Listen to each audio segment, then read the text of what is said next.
Angie, welcome to BNR. Welcome to the Forever Reds, yeah? On a Monday night. It was supposed to be a Sunday, but it's a Monday night. You've got the four Forever Reds, four Musketeers, call it whatever you want. But you know what? I'm actually glad I've got Avi and Ben. Fucking hell, I don't know when's the last time I've seen both of them. One's there, bloody partying away in the Lake District, and the other one, what are you doing, you buta? He's only got two laptops on the go. Okay, one's there, opening up a new AI, whatever, something going on in the background with Avi there. He's our entrepreneur of BNR. But big up, boys. Smash that like button. Subscribe to the channel if you haven't done already.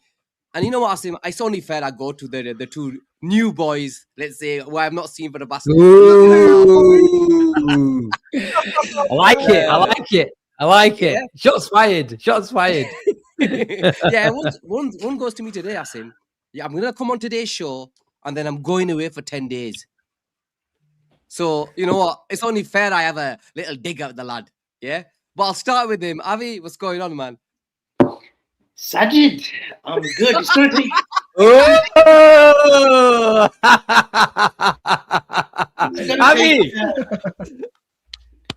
It's going to take time getting used to that name, especially on the show. But look, listen, you made a bet with yourself.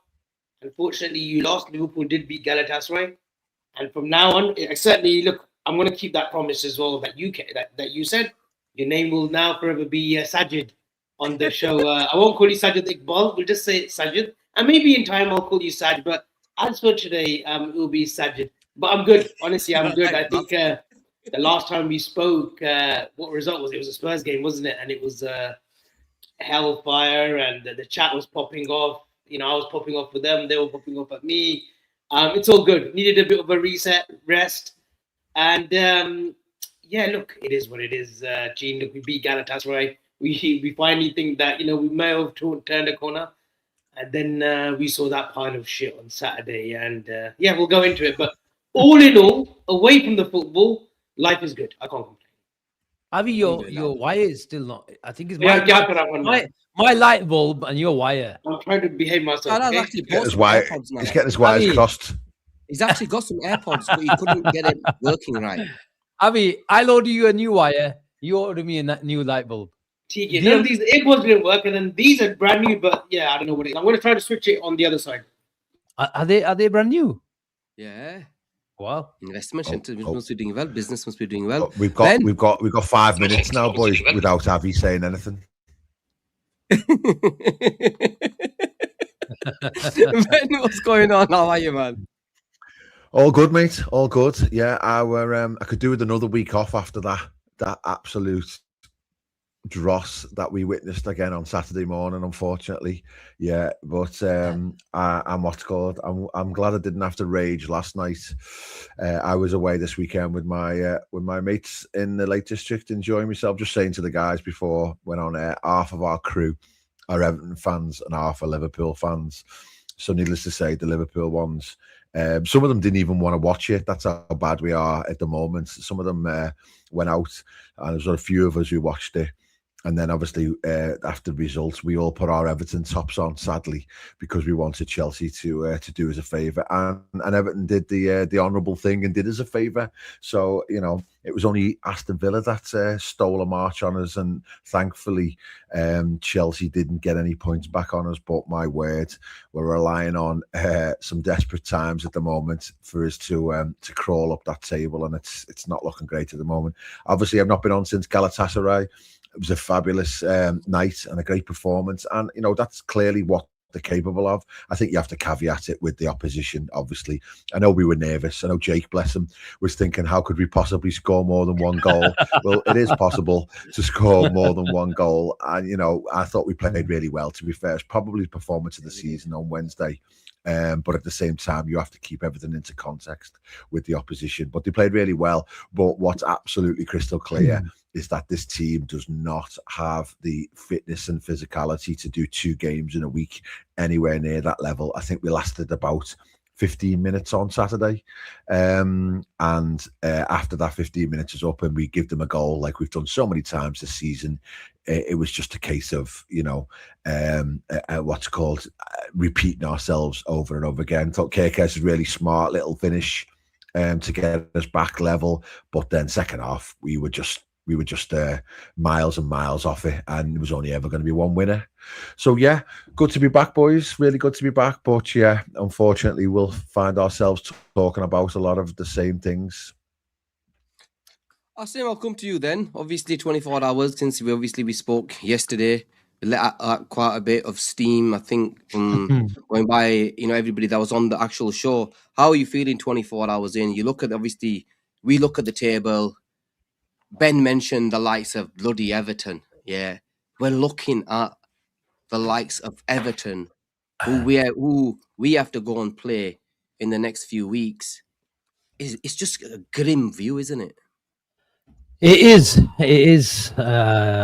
Gene. I think I read a tweet this weekend that I forgot his name, but it just made me chuckle because that's all you can do right now. And he said, Liverpool and Arne Slot have got me hate watching Brentford in mid-March. And that's the reality. Hate watching. Yeah, exactly. Bang, listen to that on leg day. Is that bad? Hate watching Brentford. And I thought, you know what? This exactly sums up Liverpool's season, where we're looking out for Brentford's result in mid-March. It's beyond belief, especially when you consider where we came from last season. We expected transition. We expected, teething problems. We expected an imbalance, integration, all these things. We didn't expect. Hate watching him in mid-March. I hate watching Brentford. But look, it's the reality. And that's why, like Ben says, we're here talking about the same old things. But how I feel about Liverpool 24 hours after last night's show, I'm exactly the same. And believe it or not, I had to watch these games back with one eye open, and because I know what's coming. But I have to do it because sometimes in the emotions of things, you don't see some things, and I go back and I review and I analyze, and I'm more disappointed as, after a 15-20 minute decent start, Liverpool looked decent. They looked in control, but it's a microcosm of Liverpool season, isn't it? Where you look good. Well, you not look good, but you look in some sort of control, but it doesn't take much to score against Liverpool. And that's what happened. And then all the panic kicks in. And shit hits the fan. And Liverpool have been a temperamental side. They've got a lot of temperamental individuals in the side. And shit hits the fan. And then everything just kicks off. And we saw Liverpool just blow up at the weekend. And again, we came out of that game after the 90 minutes and thought, you know what? We're glad it was only 2-1. We're glad because there was only one team scoring at 2-1. And it was not Liverpool. And again, another microcosm of Liverpool's season where when things do get stretched, we do get desperate, we look more likely to concede rather than score. And the manager can talk about styles of the style make fights and all that sort. But what style do Liverpool suit right now over a good sample size? Do they suit a low block? Do they suit transitional football? Do they suit controlled, possession-based, structure type of football? Nothing. And this is the reason why I go back to what we've been seeing over the last 3-4 months is this team has no identity. When you don't have an identity, you don't have a sustainable way of playing. And when you don't have that sustainable way of playing, then you don't have sustained results. And that's exactly what Liverpool have encountered this season. Avi, coming to you, look, Wednesday, we had the amazing high of Galatasaray. We were all buzzing. It was 90 minutes. And I'm going to call it this because people might not like what I say, but it felt like club football. You start fast, 90 minutes, we were on the go. We hustled, we hurried, intensity. 90 minutes where we scored 4 and it should have been 10. Let's be honest, because we missed some absolute sitters in that game. You play like that 3 days before, and then you turn up and with an absolute abject performance on Saturday morning. It just doesn't make any sense. How you can go from that well good. Yes, it was Galatasaray, but I'm talking in terms of how we, set up, in terms of how we went out to play. Compared that to Saturday morning, and you're thinking, how can you be that good and then that shit? It's hard to pinpoint, Gene. I think Champions League football, the format is a little bit different. I think the physicality is different compared to the Premier League. Hence why we fared a little bit better in the Champions League. You know, we have beaten good teams. We did beat Real Madrid. Yes, we lost to Galatasaray twice away, but we had some decent results in the Champions League. And look, PSG, I think the majority, you think 99% already, calling it for what it is, that we're going to get battered and so on and so forth. But look, Premier League football is different. James Milner set the tone for them. You know, the first 5 minutes, he's poking Szoboszlai in the eye. He's going in hard on Ekitike. And, you know, I just want to say something as well. People who have had dead legs, it's very hard to shake off that game. Next day, you'll probably fine. But to shake it off there and then, it's very hard. It's an awkward run. He tried to play on as well. And he's getting a lot of stick, which is undeserved. He shouldn't be getting that stick. But there are other off the pitch. Did you notice? I didn't notice that. I mean, but a dead leg is nasty. No, a dead leg is nasty. Dead leg is nasty. By the side, it is nasty. It hurts, but it hurts. Let me just set this straight. Dead leg hurts. I've had a few in my time. Yeah, it hurts. You know what? You come off. You don't fucking cry like a bitch. Let's be honest. The guy cried like a bitch on the pitch, bro. Come on, bro. It's a dead leg. You can cry. Asim, 1 second. You're playing Brighton away in a league game. It's not Champions League final, which you're going to be out for 6 months. Gerrard, please, why are you crying like a little girl on the pitch? With all due respect. Honestly, I did not. No, there's two. Visible tears from him. Yeah, you look like he was crying. I think you're being harsh. Shut up, Ben. Let me hear me out. Hear me out. I don't. No. I think. Look, obviously, Ekitike will tell you what, because of what he said, how he's going to celebrate if he scores with Ibu. I think it was more frustration because he tried to go off, he tried to shake it off, and then fell to the ground. I think it was those type of tears out of frustration. Rather than pain. Really, it was like pain that he's going to have to miss. It was so early. I think it was those type of tears. But you don't cry. He's not Champions League final there. Bloody Brighton. I like that. You can't complain. You can't complain. I mean, let me go. You can't complain about your players and say they only care about the big occasion. And then when they do care about the week in, week out fixture, saying, why the fuck are you crying? Why are you showing any emotion that you do care? If you're crying on that pitch, you can't have it both ways. Like that, bro, it reminded me of when Carragher did to Nani at times, and but he scores on that, we're taking the piss out of him, bro. Saying, what the hell are you doing, ghetto? With all due respect, I'm not being, look, I love the kid, don't get me wrong, he's a brilliant footballer, but Avi, yeah, come on, bro. Ben, look, with all due respect, we're used to Steven Gerrard. Yeah, one little thingy, and they're bloody crying on the pitch. I thought it was really telling, by the way. Sorry, Avi, go on. You've been waiting. Go ahead.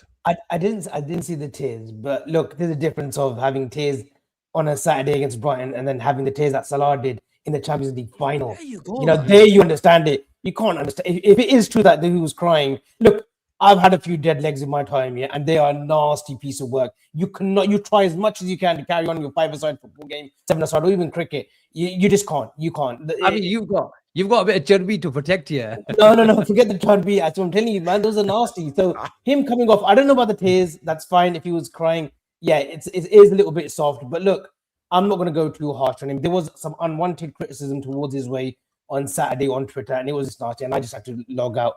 Gene, look, you've got players like Milner, Welbeck, 34, 39, I think, coming towards the end of their career, setting the tone for Brentford. I saw that little player, the player who plays in the 10, Hinchelwood. I mean, he's running rings around us. It was embarrassing. There was an instant when PLAYBACK comes on, he turns McAllister, and he's turning very slow, and then he's off and away, and McAllister nowhere to be seen. Yeah, that was late in the second half, wasn't it? Yeah. There's fractures in this team. And whoever the manager is, whoever comes in, and I tweeted it. These next 2 weeks, if you're going to bring someone in, it's going to be these 2 weeks, because if they don't make a decision now, then he's here till the end of the season. I think people need to stop stressing and stop sending abuse or insult. It is what it is. If this board and whoever's calling the shots, Hughes, Edwards, say that they're going to run with Slot to the end of the season, then honestly, like we're just wasting our energy. But these 2 weeks is your perfect opportunity, perfect window to go to Xabi Alonso and say, Ale, whatever you want, just sign it and come in. I don't want a Gerrard. I will repeat again. I do not want Steven Gerrard. I don't want this Max Factor stuff. Oh, comes in and gives us a good cheer up, this and that, because that's dangerous territory as well. That is a dangerous territory that you want to play. If you're going to go with your number one, you try to convince him now to come in. What you know what, Gino, just on the Ekitike thing, I was just going to mention, I thought it was quite telling that none of the players, I don't know if you've noticed it, none of the players really went over to Ekitike to sort of like, you know, put their arm around him or anything like that. If anything, I think they looked to me a little bit pissed that he was going off. And it was very much a sort of, come on, you can get up, you can play on. And he was like, nah. And then he obviously did get up at first and then went down again. But there was no like sort of encouragement as he was going off or condolences or anything like that. It was just like they were a bit, it looked like they were a bit annoyed, to be honest. Yeah. And I think they were just frustrated. Yeah, I think they were frustrated because they knew that, you know, that's pretty much all of our goal threat gone off. But then what was more frustrating was that he freaking put Curtis Jones on and not Rio Ingamoa, but that's a different conversation. There was a challenge just quickly on that. Ben's put up a good point, but then Rio got challenged. I don't know who the right back was. I think it might have been Van Hecke or Gross. They challenge Rio in the second half when he comes on, and the guy's saying something to him, and none of the Liverpool players went up to the Brighton player, and he stood over Rio and he said something, and Rio had to fend for himself. There is no community right now. There doesn't look as if there is a togetherness. Yes, Galatasaray, we saw a sample of everyone's together, everyone's singing again, everyone's rejoicing again. But it goes back to the same old shit on Saturday. I think we've been unfair on Ekitike. I think all of us have sat here this season and talked about his mentality. That even from the early days of when Isak came in and he was seen as the number two, him taking his shirt off after his game, getting the winner against Southampton, I think it was at Anfield, not accepting that he's the number two, and this is all regards to his mentality of wanting to be the man, never hiding, give me the ball. Even though how many times we talked about him trying to take too many players on, that's the extreme level. So I can't see this is the player that wants to go off. You know, if it's like 50-50. He tried, he came on and he was frustrated and he went off. Yeah, he's one of those. Maybe it's part of his immaturity. He's quite an immature player, I think, isn't he? In lots of different that I can accept. You want to play and all that. I have no issue with that. But you don't climb the pitch, man. He's one of the least players. He's one of the players that doesn't deserve any criticism this season, if anything. Yes, okay, Saturday was an isolated incident. We're not giving criticism of the season now. Saturday, let me finish. Saturday, if you lot are saying that he cried, isn't that okay? It could have been a funny reaction, but you know what? He doesn't deserve critique. A dead leg is a nasty piece of work. Yeah. It hurts. You know what I think though? You know what? I think it opens up a bigger conversation. I think I heard something. I was listening to a few bits and bobs on the way home from the lakes, and I heard a brilliant comment from somebody on another podcast. Not as good as being out, obviously, but you know, we all like different opinions. But he was saying about the mentality of the team, the fact that we don't have anywhere near enough bollocks in the team and steel in the team and the right mentality in the team. And obviously Ekitike is only a young player, but that is a sort of microcosm again of the style of the team. And he was saying, well, if we go and buy another 4 or 5 superstars in the summer, then that might not be actually the good idea, because what we're missing a lot is a balance in terms of we're missing a Henderson and a Milner type characters. And it's like, you know, you don't want another 3 or 4 superstars who are brilliant at this, brilliant to that, but haven't got the cojones, the mentality, the steel to be able to fight in the Premier League. And it's a great point what have you made about Rio getting left in the lurch. You can imagine if that was back in the day when it was Henderson and Milner would have gone over and absolutely booted whoever it was and be right in the person's face, sticking up for their player. And they just look like a team of individuals at the moment, massively so. They look like a team of individuals when they're on the ball, because they all try and do it themselves. They all try and score themselves. They all try and be the hero themselves. But I think the bigger picture is we're actually missing a lot of character in this team. You know, ironically, the one person I think who's got a bit of bite and a bit of steel about him is McAllister. And yeah, he's obviously physically been miles and miles off it this season, so he hasn't been able to show that bite. But yeah, I think we're so soft all over the pitch, and I think that's something that really does need to be addressed in the summer in the types of players that they bring in, people with a bit of bite and a bit of fight and a bit of character about them. You know, 100%. when talk about fight, another player that has actually, especially in recent weeks, you know, a couple of months, Milos Kerkez, he's always up for the fight. And you know what? He will make a slide tackle, but he will bounce up again and he will get going again. His legs, his power. He's the one who can rile up opposition. He's not a Robbo. Robbo is very good at the dark arts, but Kerkez is aggression. But we haven't got enough of them, team. We haven't got enough. He's a young lad, though, isn't he? Van Dijk is supposed to be a silent sort of captain. He's not maybe vocal enough. I mean, every time he is vocal, he's giving Kerkez an earful. But we do not have imposing characters in this team. We are missing a James Milner. Look at Milner. And we don't have an imposing manager either. A 75-minute shift that he put on Saturday, he set the tone. He was the best midfielder for both teams. That's saying something. A 40-year-old James Milner. And yes, maybe he had a bit of extra bite and a spring in his step because he wanted it more, because it was Liverpool. You know, to not show them what he's missing, but to show that he still got it. He was the best midfielder by a mile.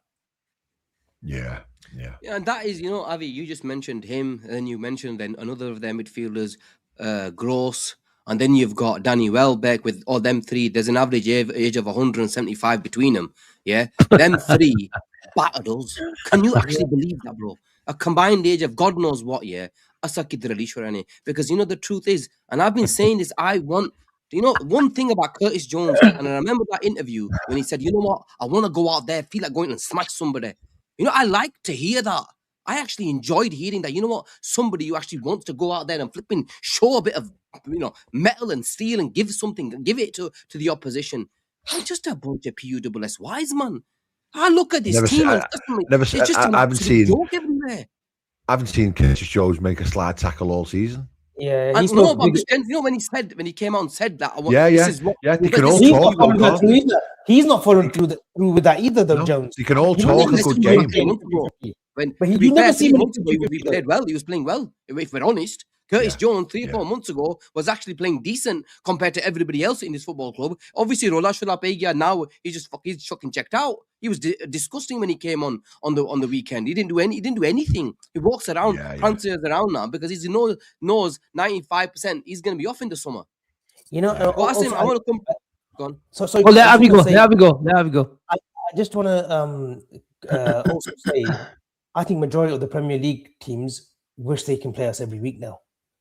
I think they know we're a soft touch. They know that we want this rock and roll football, and more often than not, especially in recent weeks, we're second best. You know, we're not running, we're not covering the kilometers, we're not doing the things that we used to do under Jurgen Klopp or under Arne Slot very early on. This is a team that is fractured in a bad way, and this doesn't get fixed over the next few months. This doesn't get fixed. Unfortunately, I have to say it won't get fixed under this manager.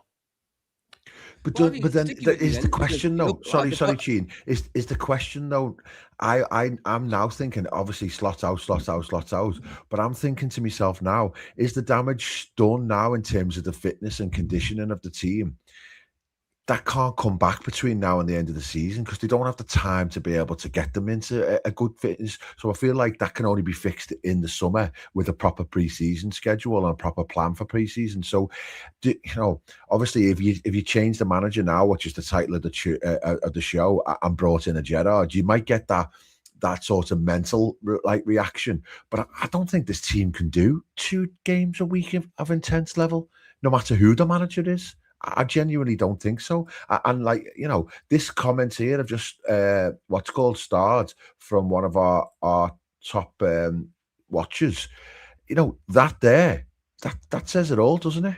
You know, the literally this stuff from Van Dijk the other day where he comes out on Friday night and says, I was really surprised that there was only 4 or 5 players in training.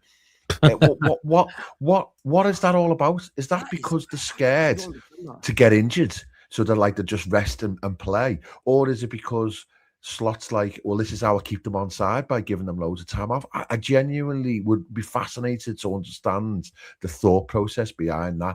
I understand Klopp, when we were absolutely flying, it was like, you don't really train when you're playing 3 games a week. You just recover, rest, recover, rest, recover, and play. And I get that. So maybe that's just him just saying too much. But I feel as though there's been so many, like you saw those Chris Williams messages a few weeks ago about the fact that they're not training hard enough and they're not pushing themselves hard enough. I just think they're not going to be able to adjust now between now and the end of the season to get themselves into any sort of condition to do that. I just think they almost have to charge themselves up, can play 1 game a week, and then the other game, it's just a flick of a coin. Like, I actually think that will probably put a decent shift in against PSG, home and away. But you watch, we'll get absolutely battered at home by Fulham in between the 2 games, because we just haven't got the intensity to be able to repeat the schedule at the moment. Massive problem. For me, Asim, look, I'll be honest with you. You know, it doesn't make any sense. You know, how can this team, right, who don't run? Let's be honest. We've been outrunning 26 of the 31 league games that we've played this season, right? How can we be absolutely shattered right now in 31 games compared to, you know, every other team? Because we go out every week and we know we're going to be outrun. Yes, I would say, look, I mentioned in my fan cam on Sunday. Was it Sunday? Yes, it was Sunday. That, look, I don't necessarily look at, if I see a team has outrun us by 15, 16 kilometers, there's something, you know, really something going wrong there. If it's a couple of kilometers, I don't really pay attention to it, because we're generally a possession-based side.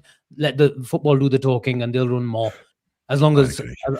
But I've had a problem with Liverpool being outfought. Not outrun, but outfought. That's what really irks me. It really irks me this season.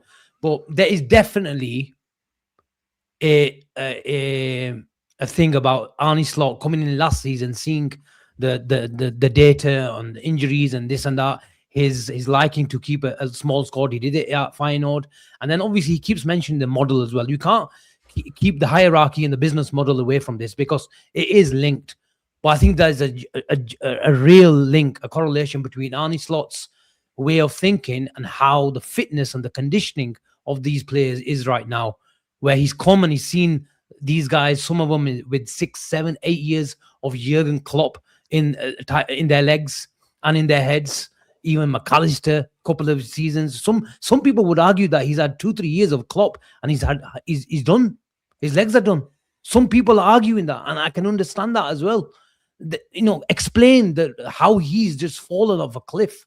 I understand. I had a concern regards to McAllister, even when everybody was waxing lyrical. And I said, look, in the real big games where the games are stretched, I do consider Curtis Jones being a better option, but I didn't envisage this type of decline in him. Nobody did. It's beyond belief. We're scratching our head, not just with McAllister, all the squad. But I think he's gone from here, where he thought Jurgen Klopp was too extreme, too intense in his training, and he's gone from here to here. Just like how he tried to manage the team during the season in terms of a tactical perspective, where he thought we're too open, we're too gung-ho, and he went to low event type of football, another extreme. And now we're scratching our heads. And even comments from him about a couple of months ago, where I think it wasn't even a couple of months ago, maybe 5-6 weeks ago, where he said, right now, the team is fit enough. I'm scratching my head. I'm thinking, it's December, it's January. Right now, the team is fit. There's something really, really chronically wrong with our conditioning, our methods. And the thing is now, we're going into games and we're goosed by 60, by 70 minutes. It's crazy. And the thing is now, because we had a natural lack of physicality, even those guys are looking around like, if I'm gonna go on and jump on a press, like, who the hell is gonna follow me? Because you can have headless chickens, but they will only take you so far. How many times do we see, Robo go with a headless chicken run type of run where he pressed 3-4 players, and we all got off our edge of the seats and we applauded it. But look, that was just a bit of a gimmick because it didn't really achieve anything. But the fans going crazy. But you collectively press, and that's where you win the ball high up the field. And he keeps talking about Liverpool are a high pressing team. No, honestly, Liverpool are not a high pressing team, and that's not just me talking out my ass. Go look at the data. Go look at the graphics of where to Liverpool are. If they do win the ball, where those entries are in the pitch, they are not high up the pitch. And look, I got a lot of shit yesterday. I got a little shit in the comments, in the live chat, the comments later on. But look, I firmly believe that it's not all his fault. I can't say something that I don't believe in. I am Arne Slot out. I am Steven Gerrard in. I wasn't, but I am now. But you have to sympathize with the profile of player. You have to look at the hierarchy. Was he dealt a bad hand in the summer? All these factors are contributing to Liverpool looking a shit show right now. But ultimately, the book stops with the manager, doesn't it? Coming to Avi, I'll come to you because we had a decent debate yesterday in regards to the blame in terms of Arne Slot. I'll be honest, Avi. I'll give you my take. I don't think you're probably going to disagree with it because I know obviously you've been a bit more, let's say, Arne Slot in compared to me. Yes, he was probably dealt a slightly, not the best hand in the summer. Slightly, we missed out on a player here, a player there, right? And that if Liverpool was sat in third place, you can say, you know what? I have sympathy for the manager. That you know what? He was dealt a bad hand. He didn't have the best of seasons, but the squad that we've got was always good enough to get you third, maybe a decent fourth. You accept it. But when you're languishing fifth, 3 points behind Everton, or whatever, few points behind Brighton, right? Regardless of you not getting that one player there or one player there. For me, then, it's on the manager. It has to be all on the manager. And in terms of giving him the thing, that does it for me. I'm not going to sit here and say, no, 10% here, 20% there, 15% here, 15% there. No. When you're sat 5th and 6th in the Premier League, that is on the manager. If you're sat in 3rd, I'm fine with, what? I can understand it. You know what? You were dealt a wrong hand. Do you get there's a difference that, what? You were dealt a wrong hand. You missed out, fair play. When you're sat in 6th, when your squad is been better than any of the other squads, that's on the manager. Where do you sit in terms of that? Look, we mentioned it 2-3 weeks ago. I think prior to the Spurs game, I think we did a preview. If he was a Liverpool player, we would be 10 to 12 points better off, which would have us in 3rd comfortably, I think, or by above United by maybe 4 or 5 points. I truly believe that. I think that was one of the most crucial decisions that we will regret because Konate was in the last year of his contract. There was no guarantees of Gomez. Leone, even if he was fit, was always going to get a handful of games. Maybe if we're 2-3 up with 10 minutes to go, you could come in to usher the defense. Guehi should have been a stick-on. He should have been one of the most important signings last summer. We waited, we pedaled, we meddled, and we got fuck all. And we've seen the impact that he's made for City. All right, the real good game, one game, I think, where he, the 3-0, I think, at the Bernabeu, where he wasn't great.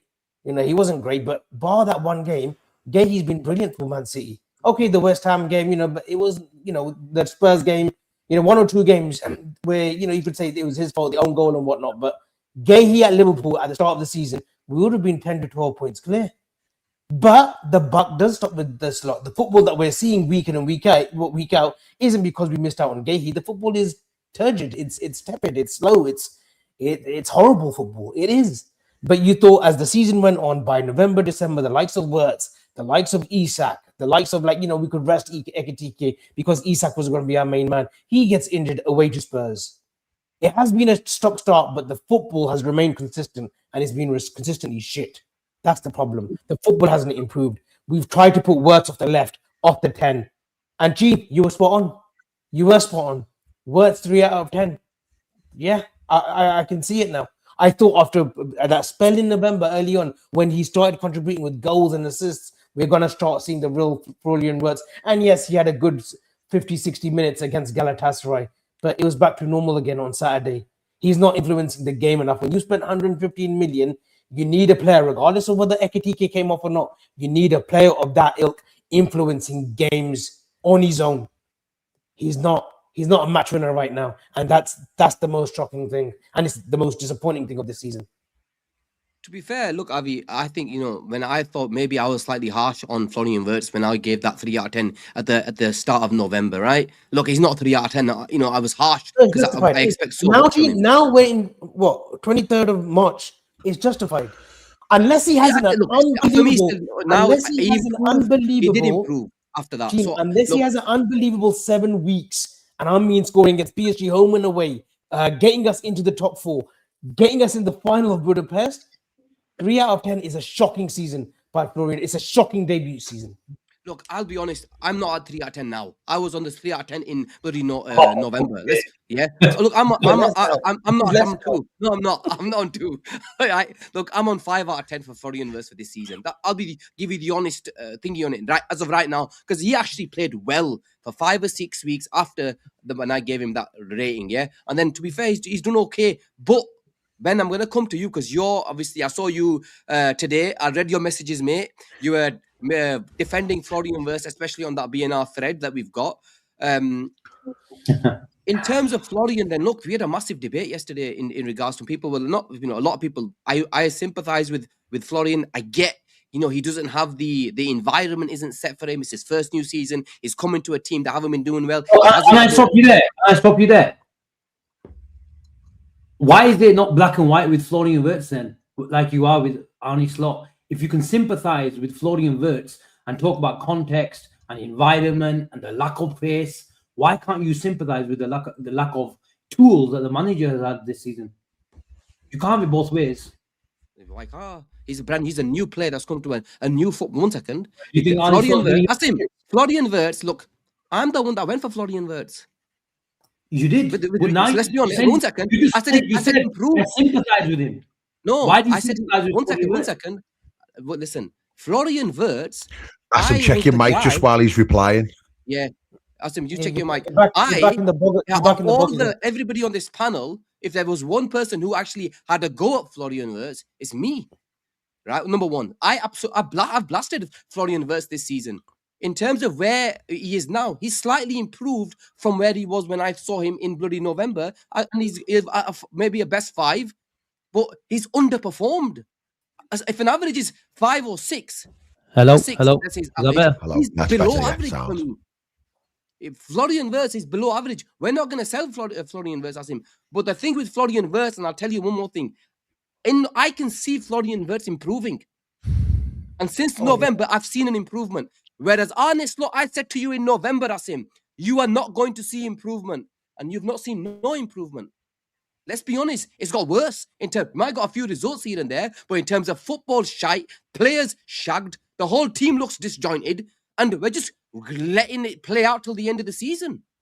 That's the honest truth. I've got it. Arne Slot, I respect the guy. He won the league last season. I'm not going to take that away from him, even though I believe that, you know what, Mohamed Salah was the biggest, main catalyst behind winning it. I'll be honest. I'm not going to sit here and sugarcoat that. But he won us the title. I shake hands in the summer. Please, you should have gone earlier. I shake your hands and you can crack on, mate. We move on in the summer. Because let's be honest, and I'll come to you, Ben, they're not going to pull the trigger on him come now. Or are they? I don't know, mate. I don't know. There was a few little comments, wasn't there? That buying space dropped a message the other day saying that, there's been conversations between Florian Wirtz and Frimpong and some of the German squad and Alonso's counterpart. I think it was Alonso's assistant manager. Possibly has had a little chat with them and digging into some, insider questions that would sort of suggest that they're doing their due diligence about the role. And I think that's perfectly legitimate and likely, and I think the reality is that Slot's not going to be replaced between now and the end of the season. I think the hierarchy have probably made a decision that they feel as though from a morale, from a class perspective, they owe Slot the entire season, just purely because he won us the league last year and because he wants that opportunity to be able to if this is to be the end of his Liverpool career, to say that it wasn't just a ifs, buts and maybes. But then that's what frustrates me even more, like just flipping over to that decision again to put Jones on instead of Rio. If we can clearly see that the players are struggling intensity-wise. Well, Rio hasn't started a game since Wolves. He only played half an hour against Galatasaray. He certainly is fresh and fit and ready to go. So why not play him again? You know, he's about to go on an international break where he won't be playing again for another 2 weeks. Play the lads. But I think it's just Slot's natural instinct to contain and control and to be, you know, to what's called to not get beat rather than to go and try and win. And that decision, or it's a case of, well, I'll try and keep Jones happy because he's been a bit unhappy the last few weeks. Well, if that's your reason, then that's even worse, because that's showing a weakness in your managerial skills, that you're not prepared to make big decisions, or you're not prepared to upset players who aren't performing. So yeah, it's really frustrating. But yeah, going back to Florian, yeah, it blows my mind, to be honest, because my straightforward question back would be, who's had a good season for Liverpool in the squad apart from Dominic Szoboszlai?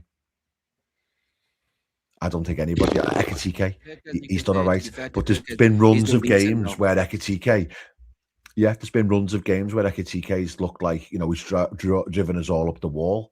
And you know, Florian Wirtz is ultimately the creator and the provider. Now, when you're creating stuff, and you're providing, well, you're providing for people to finish, and nobody's finishing because there's nobody there to finish, or there's nobody has had the confidence or the ability to finish. I can remember a hatful of chances where in the early on in the season when he put chances on a plate for players, and they were skied all over the bar and stuff. And I think a few more assists early on at the beginning of the season might have given Wirtz a bit more of a kick. But, you know, I think the intensity of the Premier League is a huge adjustment. He's still a very young man. And I think I'm trying to understand.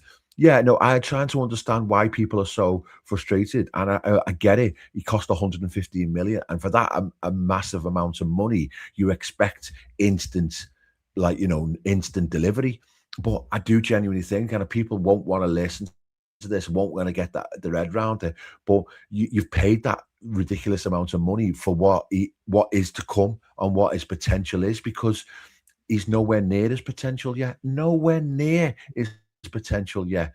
And there's things that I've been watching football for a long time, like we all have. And I'm telling you, when you see a player who's got special gifts, then it's clear as day. And there's been enough examples, admittedly in small pockets, but in a dysfunctional team where there's been very little runners off the ball, very little options, not much solidity behind them either, where it's adjusting to a new league, a league that's even more physical this season than it has been in previous seasons. Everybody's struggled with it in terms of that. He's got loads of things that he can improve on, but there's been pockets of times when you just think, oh my word, that was magic. And you think to yourself, there will come a point where the physicality, he adapts physically and he gets up to the pace much more, and he becomes a lot more consistent, and hopefully the players around him suit him better as well. I think he'd be absolutely magic. And I genuinely think that people will feel ridiculous in the next 12, 18 months when they were questioning Florian Wirtz, because he hasn't performed this season to the level that we would have liked, but nobody has, because the team's been dog shit. And I want to see him, you know. And for me, if Jurgen Klopp, who knows German football better than any of us, and who knows players better than any of us, says, don't worry about him, he'll be absolutely fine, then that's good enough for me. And you know, there was a massive clamour for him in the summer, and there's a reason for it. Ben, do you think he's a system player? Do you think he's a system player?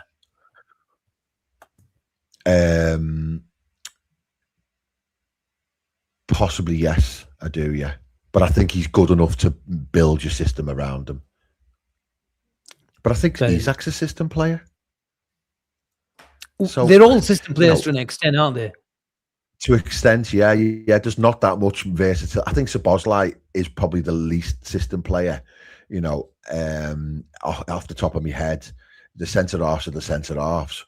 But, you know, they're all system players. And that's, to be honest, is why, you know, if you get Xabi Alonso in and you saw what Xabi Alonso did with them, then to me, that's more realistic and I know it was the Bundesliga and it's a totally different league and stuff, but some of the stuff he was doing for Leverkusen, you know, that would be translated to the Premier League, no problem. But you've got to have the right system and the right setup around him. And yeah, I think he's the least of our worries.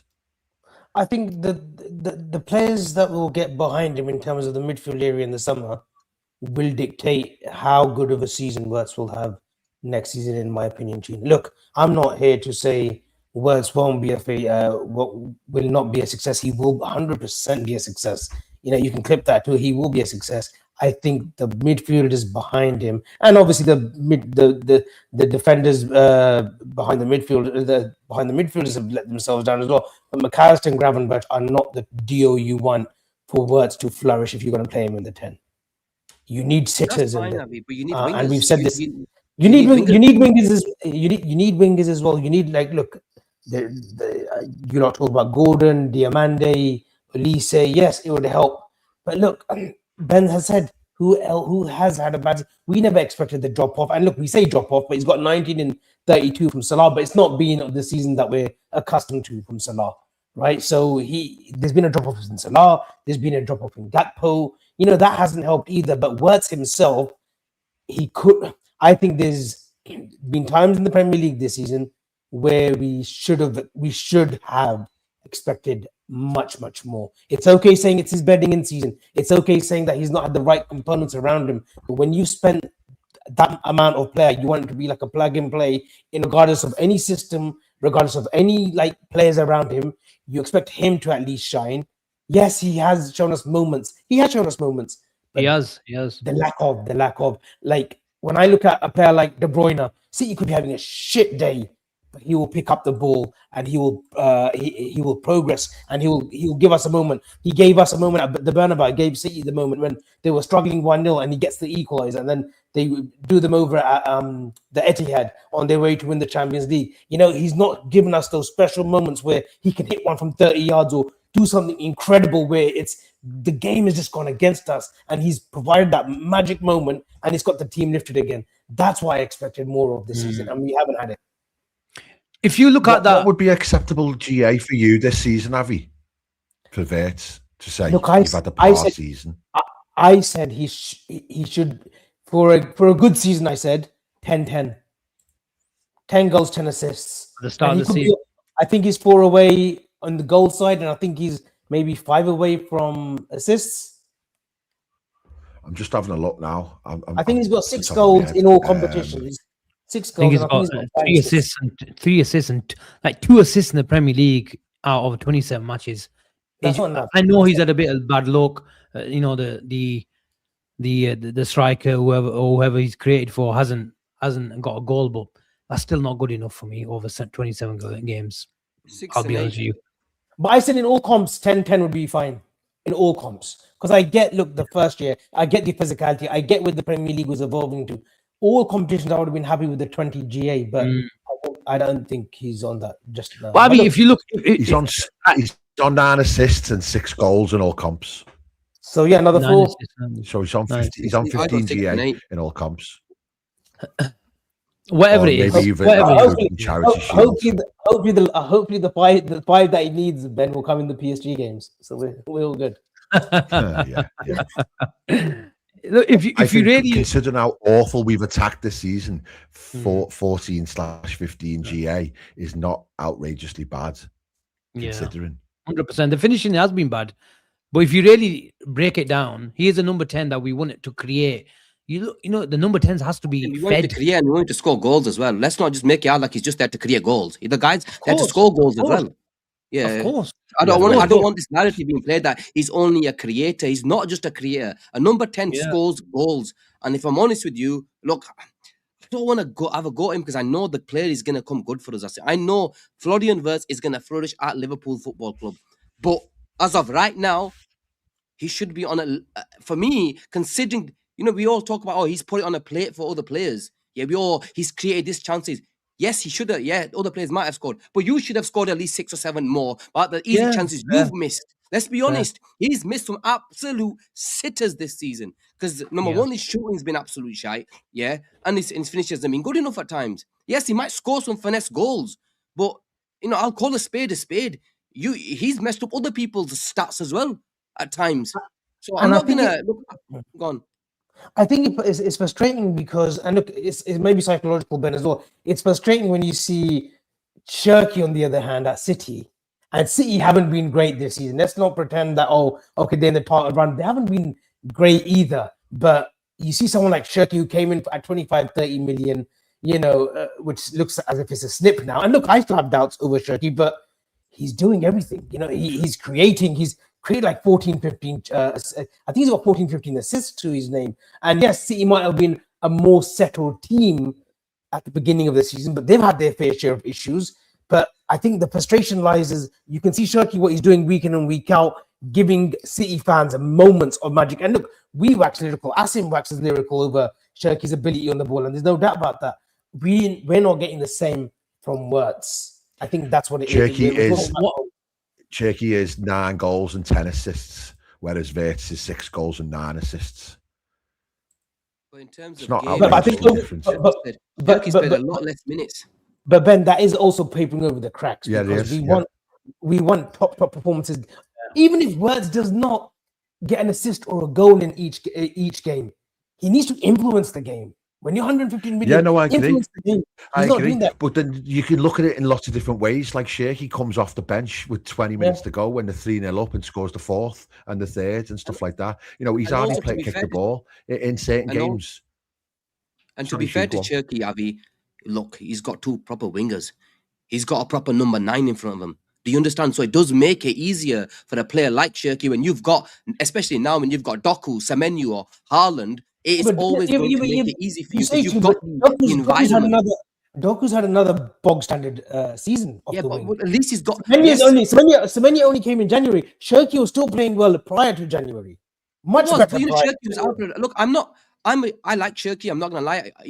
I actually, if you look at when you see Cherki play, and I'm just talking about play now. I'm talking about GAs. When I've seen Cherki play and I've seen Florian Wirtz play, Cherki looks threatening. I've seen thread through balls through for Semenyos and the other wingers. When I see Wirtz play, do I see them threaded balls? I seen maybe one here and there. I saw that ball against, the goal for Isak against Spurs. I'm yet to see more of that, if you know where I'm getting at. This Cherki plays these little dink balls and he's a lot more, I feel as though, involved. But look, you can turn around and say he's got better players around him. He's got bloody proper wingers, a proper 9, and that's why he's able to do that. And I accept that. Because Florian Wirtz doesn't have that. But Cherki's had a good season for his first season to come to the Premier League, play the way he's played. Because he dictates his play at times, man. He actually dictates the actual tempo of the game. He's been that good at times for him. I've got to hold my hands up and say, bro, he's been played really well. And look, there's no doubts that he will come good. I think anyone that's ruling him out or saying that he should go back to Germany, we should flog him, that's just silly talk. And thank God I'm not on that BNO WhatsApp group. Otherwise, I'd be sending voice notes to everyone. But he definitely, look, he's the season that he was bedding in. Unfortunately, look, Isak's been injured, so he hasn't had that to foil with. Ekitike, he's given us plenty of great moments, but you can tell like it's taking its toll on him as well.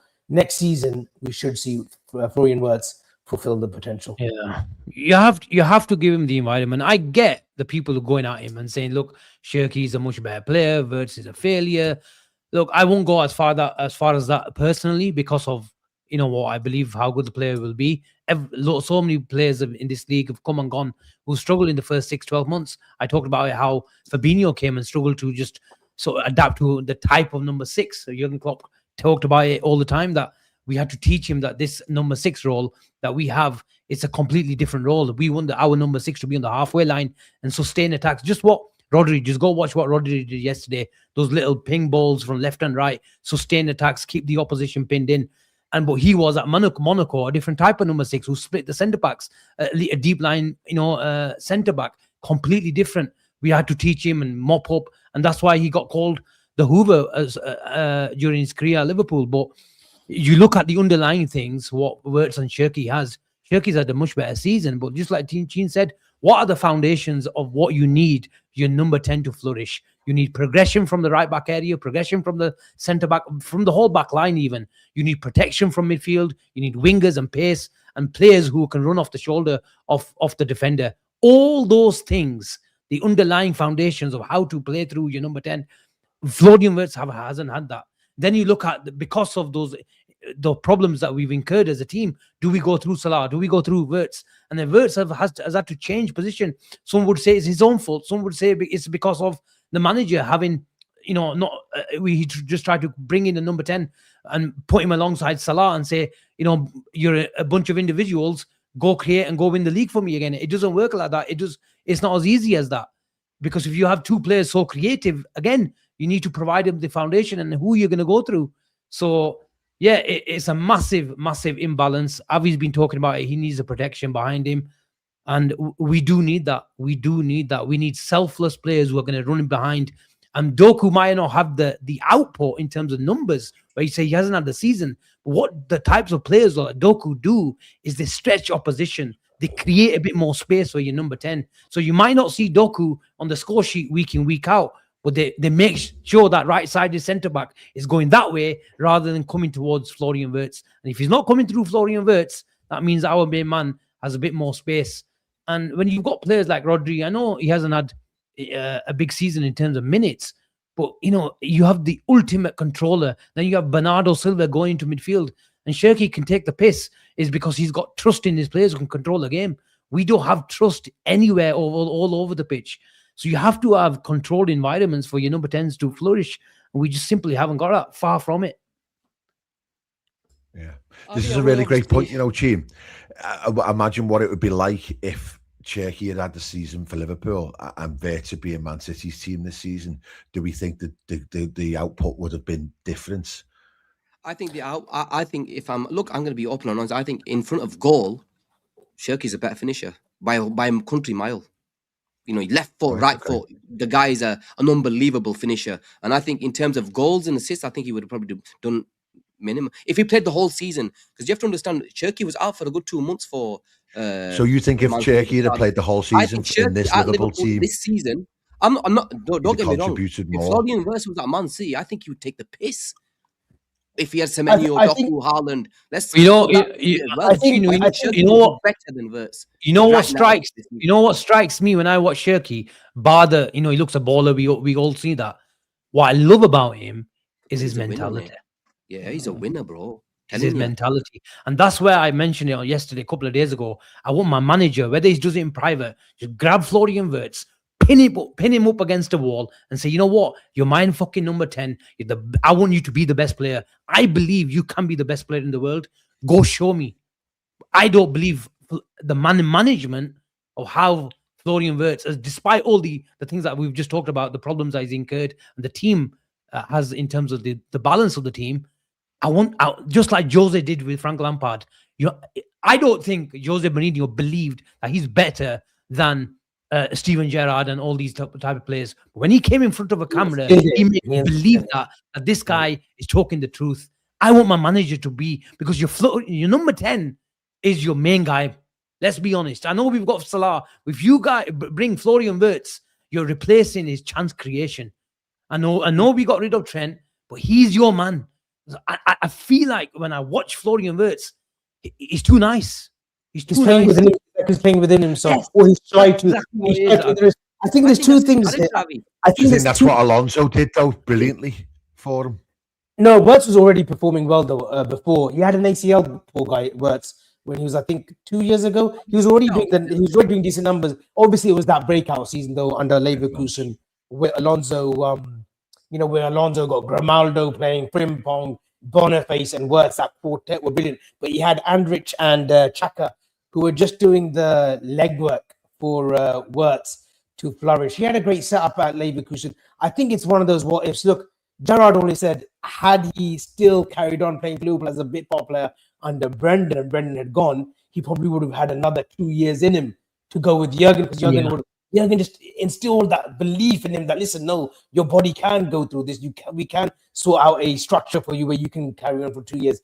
I think it's one of those what ifs, Ben, as well. Like, had Jurgen had Florian Wirtz right now, if Jurgen had Florian Wirtz right now, we wouldn't be talking about this issue. I'll sort it out next week.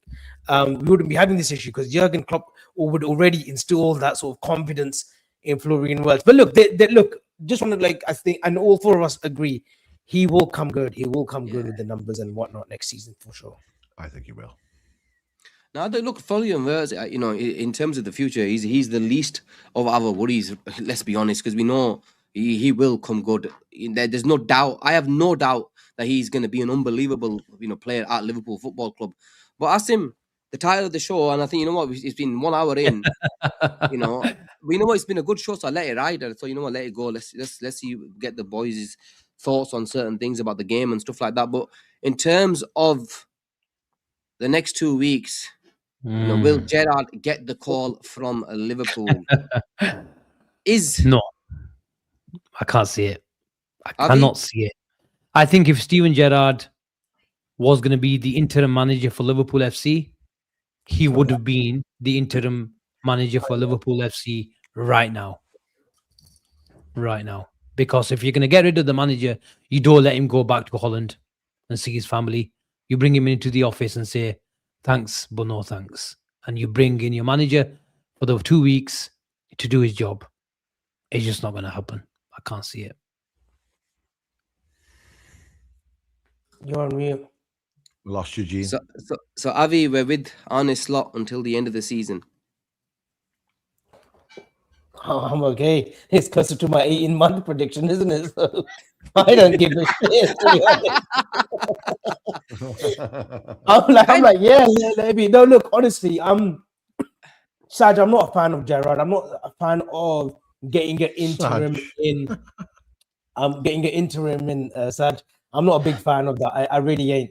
If Alonso is their man, and Alonso has said to them, look, I need a break with my family. I'll come in May, June. Then we just got to let it ride and hope for the best. Look, I'm still, and call me deluded, and everyone can go for me in the comments. I still have belief that we will beat PSG. I don't know what it is, but there's something in the water that we will beat PSG. So much so that if we don't beat PSG, actually, I'm not going to say that. Don't call me out. I'm not going to do that. But I still think we can do something. We can still keep it respectable somehow at the end of the season with Arne Slot in charge. Let's play devil's advocate though, Gene. Why if we said that he won't get rid of Slot because he's their man, but I think we're all pretty confident that he will go in the summer.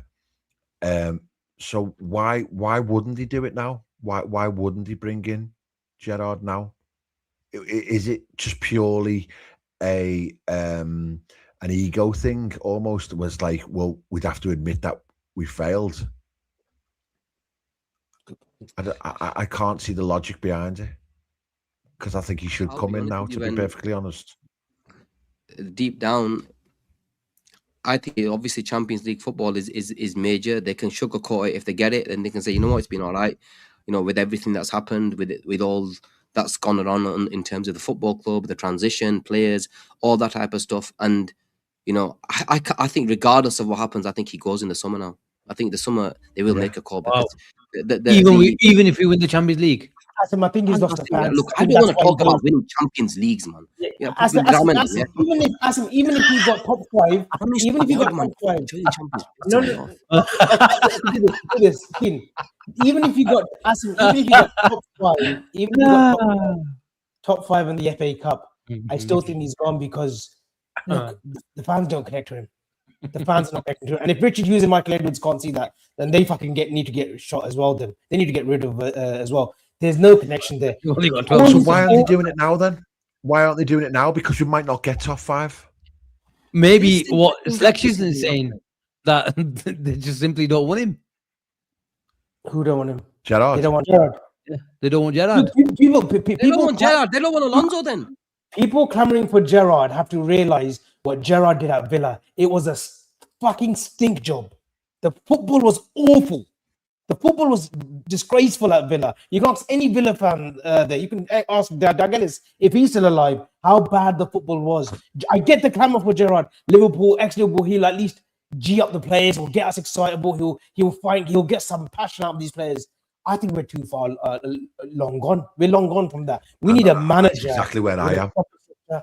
To get the right man in, whether that's Sebastian Hoeneß, whether that's Xabi Alonso, whether that's Luis Enrique, get a proper manager in come May, June. And if it means we're going to get more results. Go on, but I think people have looked at United and Carrick and thought United are a mess.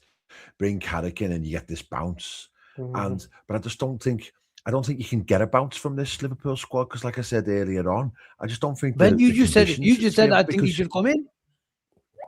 No, I do think he should come in, but at the same time, I think I'm trying to think what the board are thinking. I think the board are thinking, well, it's no point bringing Gerrard in because this team is just so like in a pickle at the moment. It's just there's not much more we could do because we got the bounce against Galatasaray, didn't we? If that had been Gerrard's first game against Galatasaray, we'd be like, oh my word, where has this team been all season? But Slot was on the sidelines and he was as animated as he's been all season. And I think he wanted us to play like that against Brighton. But I just don't think we were capable of doing it. I don't know. That's the ultimate question. Were they demotivated or were they back in their shell because it was just Brighton and he can't motivate them? Or were they physically incapable of playing another 90 minutes at that level and intensity? Because he can't change the players. That's the other thing. Like maybe he could have played Naoni.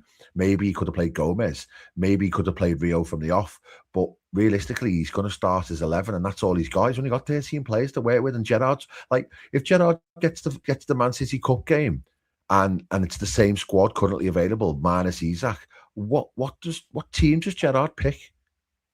It's probably the same team, isn't it? He can't change it around. I don't think there'll be any radical changes. I'm trying to understand what would be really gained, because imagine if Gerrard comes in and we lose all the games. Can I ask a question? Because that could happen. You may. Love this. Do you think there is a possible panel? I've got a question as well after this. Go on, Asim. Okay. Do you think I've got a question as well? Okay. No, I'm only kidding. No. Do you think there is a possibility of Arne Slot staying at Liverpool Football Club beyond the summer, regardless of where we finish and what we do this season? Can I go first? I think there is maybe some belief that he will be here beyond the summer. I think they've looked at it from last year, and I think we have to. And we can't. We're a YouTube channel, yeah. So I get all the comments going mad to even suggest that, Asim. But I think there's an emotional side to this as well. There is a lot that happened last summer. Yes, we went and spent 500 million. There are other mitigating factors that played a part, and I think this season they haven't said it out to the media. They haven't come out with it. I think the board, not very early on, they might have just sort of said this season's going to be tough to get tune out of these players. And no matter how much therapy work you do, how much mental health you get, when you don't see that same figure, not because he's gone to another club and whatnot, when you don't see that figure in the dressing room week in and week out, in the training ground, that will affect you. That will affect you. We can't fathom what they went through. We can't. Yes, we've had family members pass away, but we can't fathom what they're going through collectively. I saw an interview that Rafael Leao did with the CBS. Oh, yeah. It was incredible. It was incredible. He goes, I can't think of the Liverpool players, but when we get together for Portugal, he goes, it kills us. It kills us. We're not playing FIFA anymore. And he goes, Jota was like Klopp. He was a connector because there were different age groups. You got the Ruben Neveses. You've got the older bunch like Cristiano Ronaldo, but Jota would be springing, especially in when they won the Nations Cup. He was springing in different groups. He goes, and that Leao, if you haven't seen it, and even for the viewers, this ain't an excuse for Arne Slot to be kept in. Go and watch that full length 30-minute thingy. He breaks down 2-3 times, and he's not playing with Jota week in and week out. They get together every 3-4 months, if that, for international duty. He goes, and he specifically says, I can't imagine what the Liverpool players are going through. And that's where he sort of kind of tears up. So, yeah, I think, Asim, back to your question, I think if they get him the wingers, this and that, we'll know very early on whether he's staying or not. Because I'm of the opinion, selection is saying if they're already deliberating on his future internally, then it's tough to see him staying if he fails to hit any of the criteria's Champions League qualification. I'm of the opinion right now, they're not deliberating on his future internally. That's despite whatever you read, that's just my opinion. So regardless of Champions League football, they're thinking, TK, it's okay, you're going to be the manager next summer. No, I think they're just gonna assess it in the summer. Oh, yeah, the guy needs fucking sacking in the summer, man. Get rid of him, bro. Not good enough. Avi, I respect your whatever you said, everything. No, it's not Monique, about man, that. look, I'm not a heartless piece of shit. I'm not anything. I'm anything of the sort. Trust me. But this manager's not good enough. Kicking the No, can. that's a different. That's a that's a different question. That's a different question. Actually, Asim, he's saying He's he's saying not good enough, Asim, man. I've been saying this since November. We're starting fucking March here, man. Now you keep saying, I mean, give him another you're going off. You're going off something that we haven't said. I know what you're saying is completely different. Asim, the only thing is, look, Arne hasn't embraced himself in Liverpool. He hasn't embraced himself with the city, the club, the fans. Yes, we saw the animation against Galatasaray, and look, it wasn't cringy at all. It wasn't Jurgen, but I liked it. I liked what I saw. I liked the animation. I liked him complaining about when the player went on the floor and he was just like looking like that, because we see Jurgen do it. But I just think his lack of integration within the football club, with the ethos of Liverpool, what it's meant from Shankly, from Paisley, from Joe Fagan, from Kenny, from Souness, from whatever, Roy Evans, from all those managers, he hasn't got it, Asim. That's why I think it's inevitable that he won't be a Liverpool manager. But there's no way. I don't believe that. I totally agree. No way. I totally agree. You agree that he's not going to be Liverpool I totally manager? agree. For me, he feels like he's a good guy. He's a nice fella.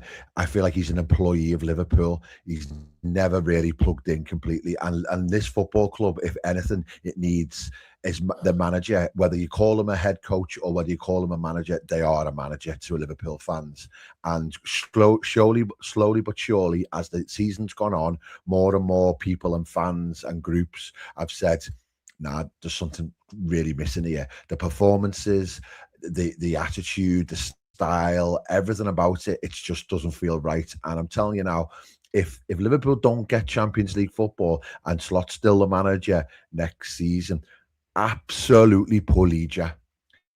There's no way on planet Earth that's going to happen, because if they don't read the room about the fan base and what's going on, then he too busy is nailed it. He is toast, because you can't spend the money that we've spent, even with all of the problems that we've had. You can't go from champions to losing 10 Premier League games, and it will be more than 10 by the time the end of the season finishes. Yeah. You know, I can accept a last-minute bullet against Fulham where we don't get up the points. I can accept losing to Brighton because Klopp lost to Brighton because they're a really tricky, awkward side for us to play against. But I cannot accept, in the grand scheme of things, not beating any of the promoted sides at Anfield.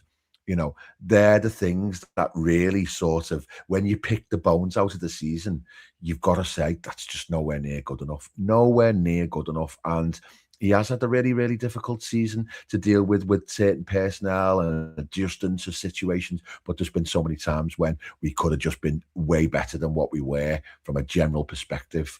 And yeah, he hasn't got the mentality to make big decisions. He hasn't got the technical acumen and the motivational skills to be able to be a Liverpool manager. And I'm fairly confident that.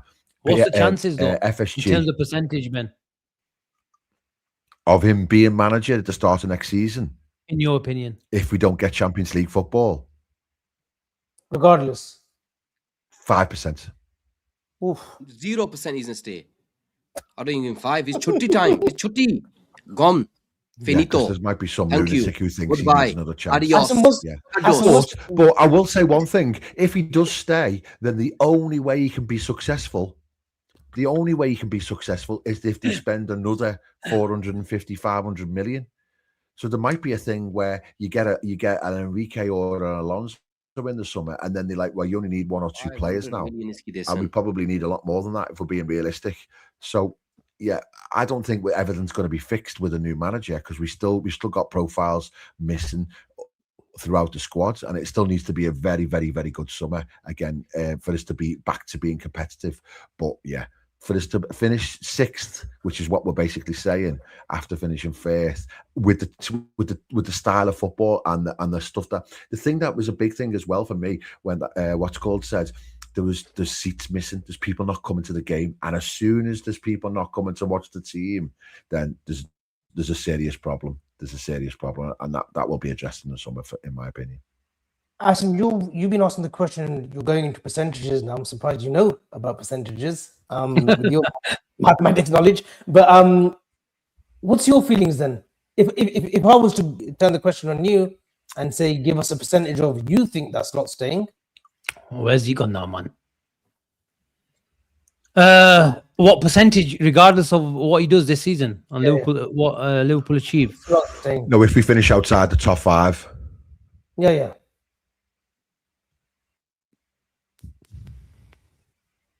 Percentage. About 50%. 50, you said. 50%. What's that based on, Asim? If he misses out on Champions League football. Okay, now.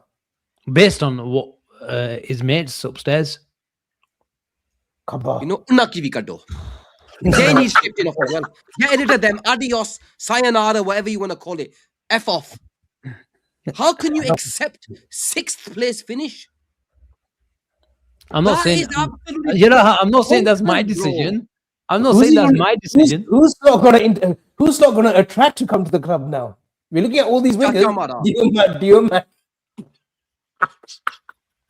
There was something else mentioned about that, you know. There was something mentioned about that. If we slip it, and I think this is a little bit of a you know, a desperate hope, but if we slip into the Europa League and then we're suddenly fishing in a pond where you've got the next tier down of players, so not your elite superstars, and maybe players who are hungry to show that they're ready to what's called to go to that next level. Your Manes, your Wijnaldums, dare I say, your Robertson style players who are all like hungry to show that they've got the ability.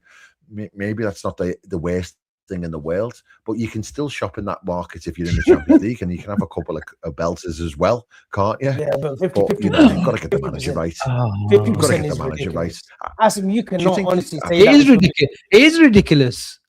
But you can't say that with conviction that 50% you think that he'll stay. Come on, yeah. Because I don't trust these lot. I don't trust Michael Edwards. He come buy a bloody under club in 2 years. Come find a club after doing a due diligence on about 250 clubs. Richard Hughes gambled in the summer, gambled in January. I don't trust him. I think we've said this before, though. Michael Edwards was. Go on, man. No, I was just going to say. I've got a question. Trying to see it from Asim's perspective on what Richard Hughes is thinking. If you said right now, and if you're in Richard Hughes' shoes, and he's like, I'm going to give you on a slot in the summer, Gordon, Elise, Wharton, Slotterbeck, and a competent right back. Is that your question? You go again. Is that your question? Ben, we need to be in Champions League football to attract those players. We need to be in Champions League football.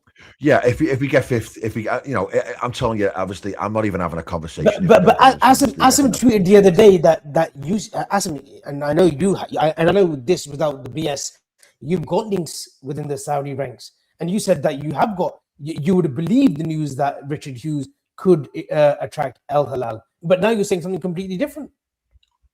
With Slot staying, that would mean Richard Hughes is still at the helm. He's the guy at the top, not John Henry, Mike Gordon, or Tom Werner. They're not making. They're not the decision makers. Yeah, not necessarily. They said that they're keen, but he hasn't signed anything.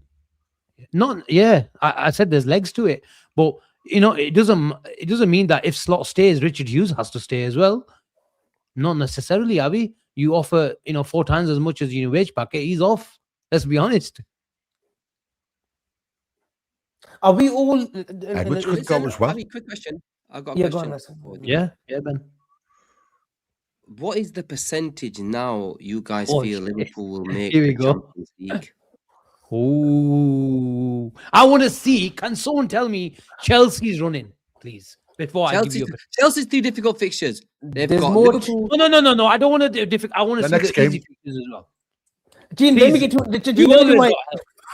No, don't bring that up, my fucking Nangasu. Do not bring that up. Someone give me the fixtures. I want to see the fixtures. I'm doing it, mate. Actually, I'm doing it. Forget Villa. They're about 4 points ahead, aren't they now? Talk It's Chelsea and yourselves. Liverpool. Please. I've got it, guys. I've got it. So It's they beat. Share it. Okay. Okay, give me this. Give me this. Go on. Let me quickly write it down. Go on, Avi. So Everton. I'll so punch it up Everton- on the screen if you want. You put it up, So man. Oh, Why go you on. right Even now? better. Even better. Even better. Yeah, they got Man Even- City, Man United, Brighton. Fucking on next 3 games.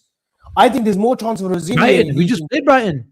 No, I'm talking about Chelsea. You said Chelsea. Oh, no, I think both of ours. Both of ours. I think there's please. more Bear with me, chance of boys, I'm just cutting it up. Liam Rosini leaving before Slot gets cut. I think Chelsea are in big doubts over Rosini. I know they offered him a 7-year deal, but I don't think he sees this period out either.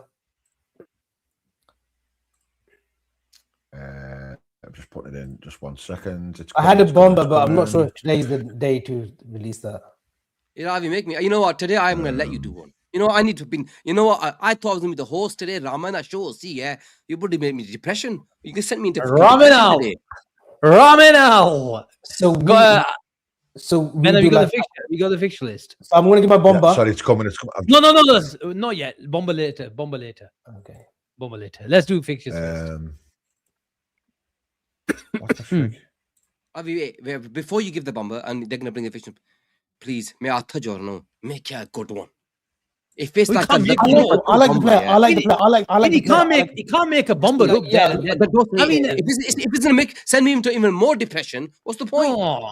Even Avi doesn't even make to- bombers up on the spot, man. even No, total Avi, you- What are you even talking total about? even total eclipse is being nice to me today. Oh, that's all right. Usually That's I get all sorts. Bro, they've got I difficult must games, be- mate. Okay. What's this?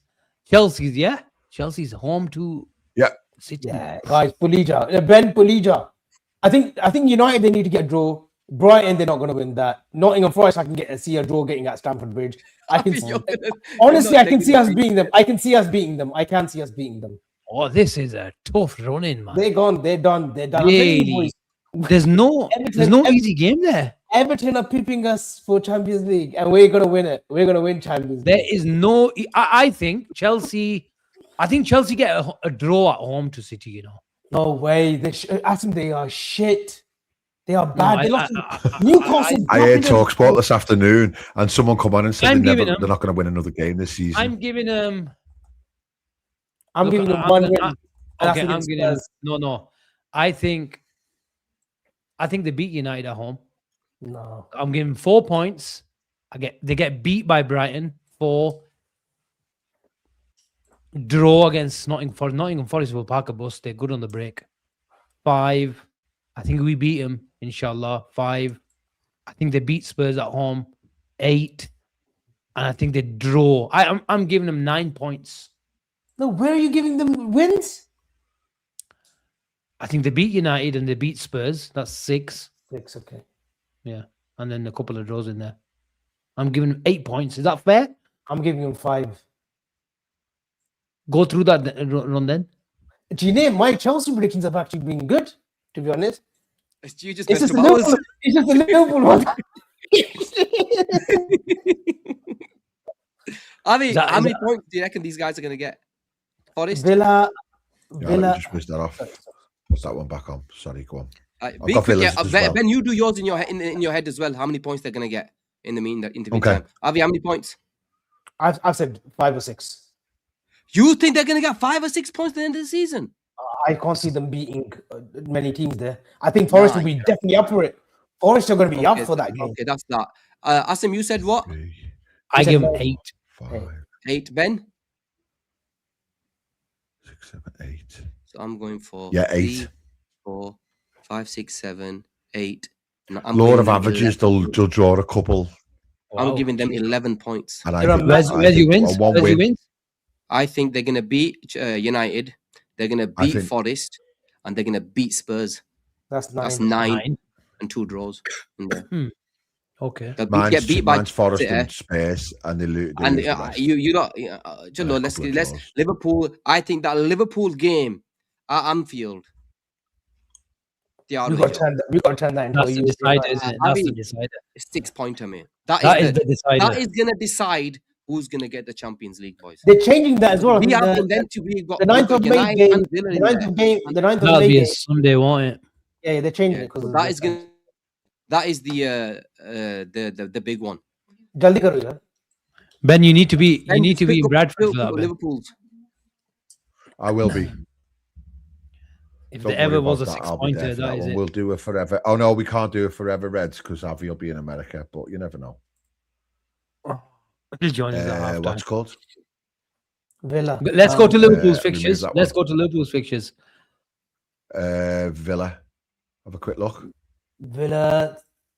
Villa will get beat at Forest, draw at Sunderland, draw at Fulham.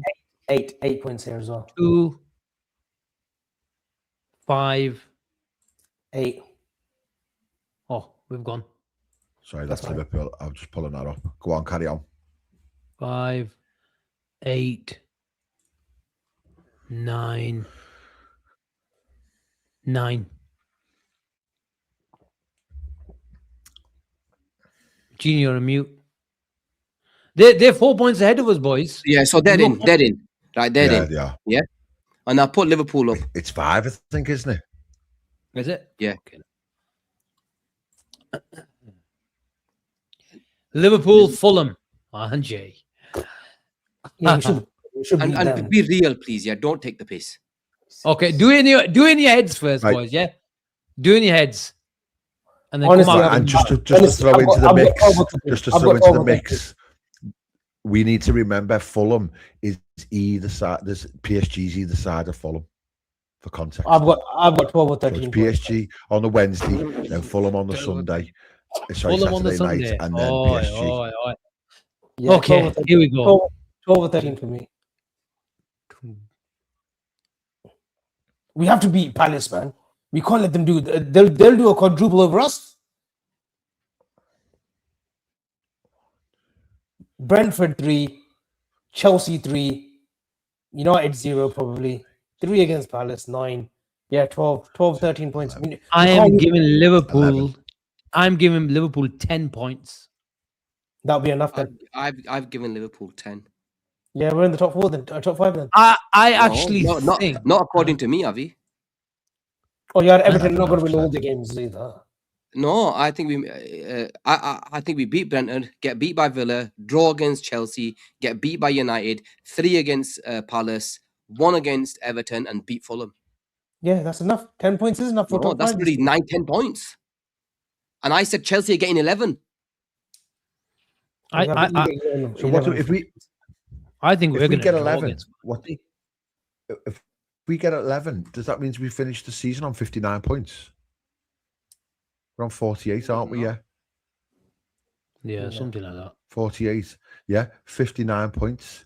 That's 59 points. It's taking an absolute piss. It's ridiculous. Wow. I can't see. Champions I- League's to be normally honest, like 65, 70. I can't see us beating any of the games away. I can't see Are we us getting a beating- result at Old Trafford? No, no chance. No chance. Asim, No. we ain't getting a result We in might draw. any of our away games. You know, Everton will be up depends because that's how the we do first in the game Champions League as well. game. Everton will want to murder us at their ground. Their first game in that They stadium just as well. had That's that big what, results against Chelsea. this which is what put- they- it's got yeah. the monkey off the back. this is what they're hoping. This is what they want. They wanted Liverpool in their new stadium, and they'll get it. I can see a Tawaski ugly. And the win. mad thing is that derby actually might mean something significant because they are all of a sudden sniffing Europe themselves. Yeah.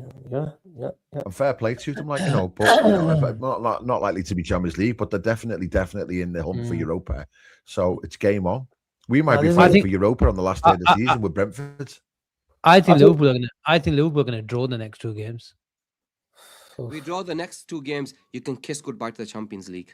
Then we have to I win think it. we're gonna miss it anyway, but if you don't beat Fulham, fully done. Either side of PSG, remember? Ben made a Yeah, good okay, point. we draw your next 2 games, you can call it a day, mate. Then we're gonna have to win it, Gene. Sajid, sorry. If we draw, Avi, at Fulham against Fulham and at Everton, is it chutti? In the league, you'd have to say he has it. But the problem is, I think Villa is shit, and I think Chelsea is shit as well. One of us out of the What's three, Chelsea's first those two 3 again? teams just need to break away. Villa have got, what is it, 4 or 5 Everton men? will be ahead of us at that time if the Everton win the next game and draw against us. Same points. Well, Brentford could What's be the at top as well. difference? Brentford could be top as well. Can you put Brentford and Everton? No, we're not doing that. No way, Ben. No, I'm not doing that. I'm not no. doing This that. is I'm not doing that. this is a proud channel. Asim. We've got standards here. Oh man. Look, But Chelsea's Chelsea. first two back are Manchester City and Manchester United. You know, you'd I could expect them. easily see Chelsea play lose their less. next two, and they get rid of Rosinier, and we get a new manager. Well, they get a new manager in for the Brighton game. I can honestly. There's internal issues with the players and the coaching staff. The coaching the manager, the head coach. There's a positive. Is Brentford versus Everton next? Wow. That's a good news. Some good news. But can you imagine the derby if they go and beat Brentford away? My word, the yeah. lights, And we the don't lights will be beat lighting Fulham. up. And imagine we don't And beat we don't Fulham, beat they Fulham. win. And then that game they can leapfrog us if they beat us. Toba. I know people who are more excited about finishing above us than getting in the Champions League. Fucking hell. Can you imagine that? Yeah, no, That's- he's that's- sat yeah, here, I'd Ben. sack him. Ben, You sack him on the Ben, spot. take it away. It's depressing. Honestly, it's depressing now. Look what we're talking about, man. And Can I'm you just talking believe about Chelsea's running. That's depressing. The seeing their running is depressing. But How many likes? How many likes, man, before the bomber? it? Yeah, actually, you know what? How many likes? Do the supers, Gene.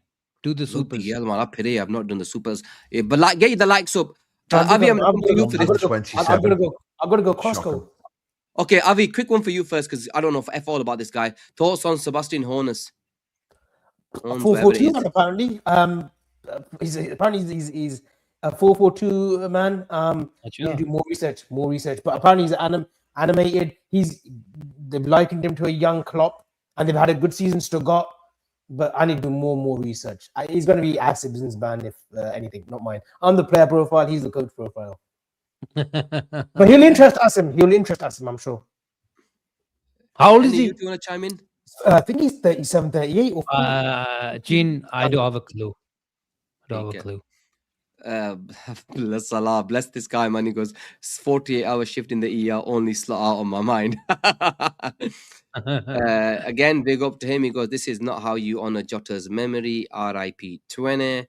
He's definitely a doctor. Slot will attract Gatweeder, Blind, Depay, and Veghorst.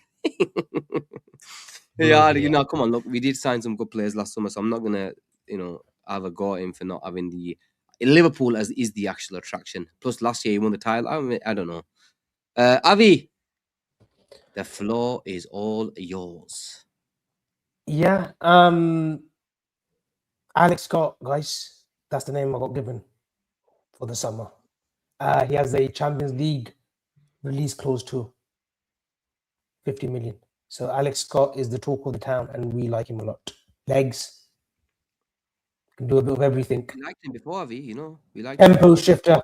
Yeah, we liked him at Bristol. We did a good show, actually. Yeah, Sajid. Well done.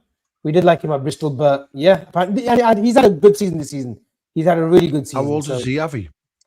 21, 22. Can I give you a bomber? He's English as well. So if Jones is at 1 in, 1 out sort of thing. Can I give you a bomber? Of course you can. You mentioned him in the past, Avi.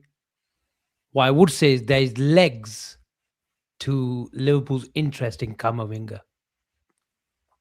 I can believe that. But Want to keep an eye out on. And he was liked by everyone at Rennes as well, so I can see that. But yeah, sorry guys, it was How much? Alex I Scott. like him. I do like Avi, him a lot. do you think Liverpool's midfield needs an Alex Scott? I can see why we like him if Jones was to go. I think he's more physical. I think he's a better runner, a physical runner than a Curtis Jones. And he's got a bit of what do you call it? Ruggedness about him that Jones does. So I can see why we like that profile. And he was liked at Bristol as well, Bristol Cities or Bristol Rovers, one of the two clubs that he played for. So yeah, he's a player that we like. Ben, That's it. these two have given their bombers. Any bombers from you before I close the show, mate? Just lie, give us one in it.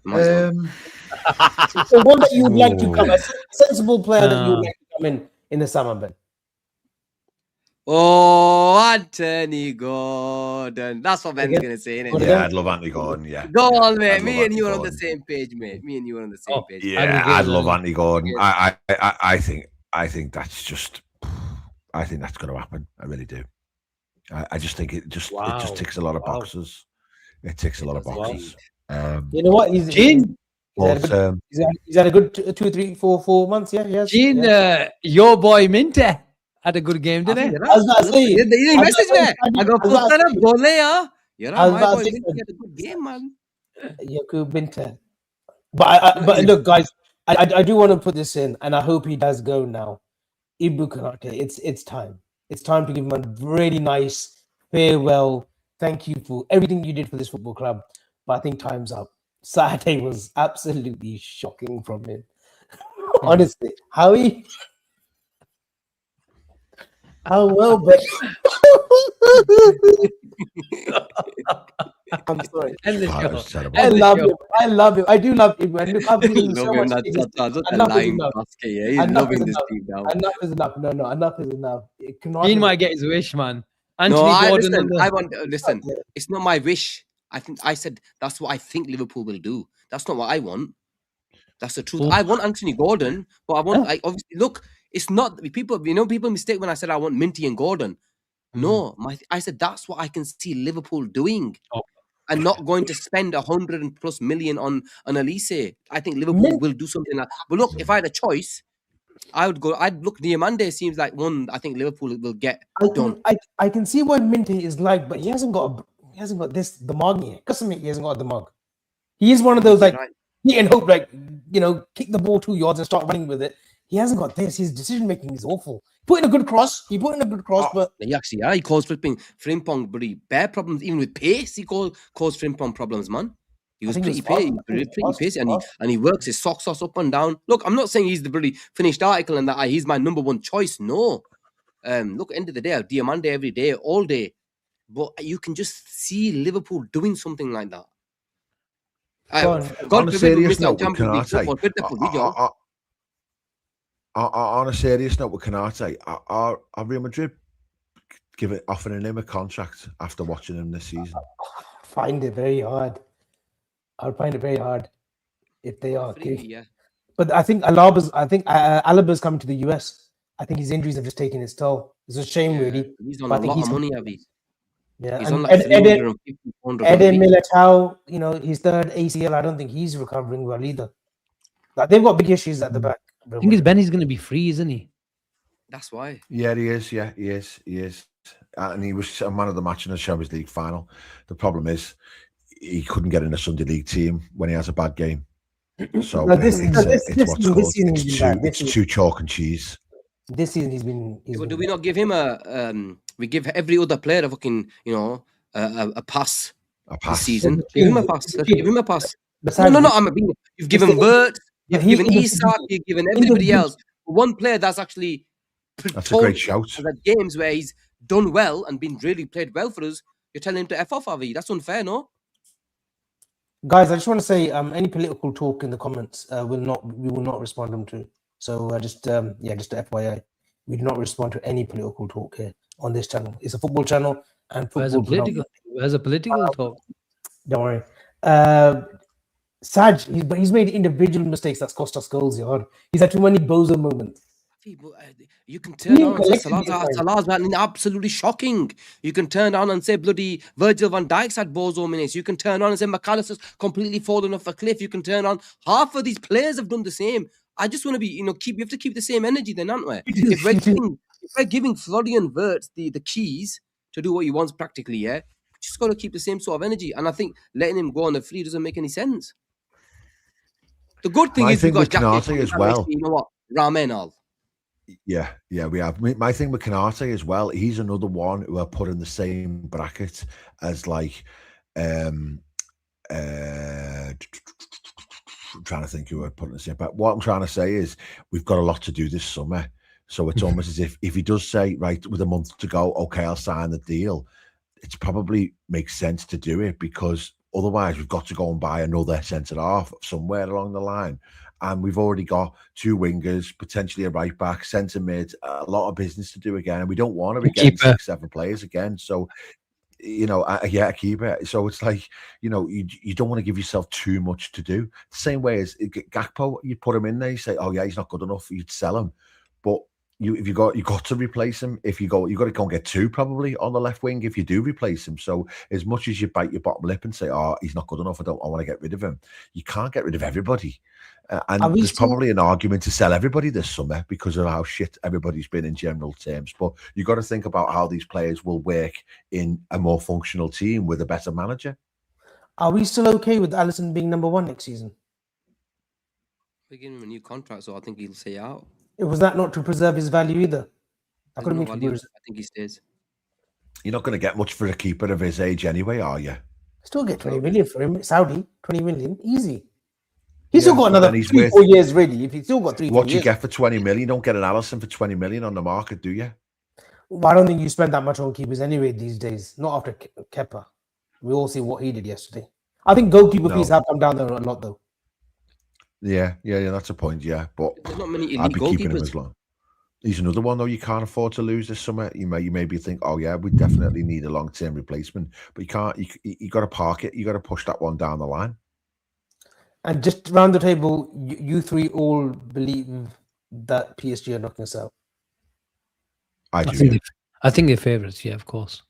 I think we get them a game at Anfield, but it'll be too much to. I think they beat us by 2 or 3 away, and it won't. We'll have a good go at Anfield, and the crowd will be all for it, and it'll be really rousing. We might even beat them at Anfield, but it won't be enough to win the tie. Ben, question to you now: would you take a 1-0 loss to PSG away in the first leg?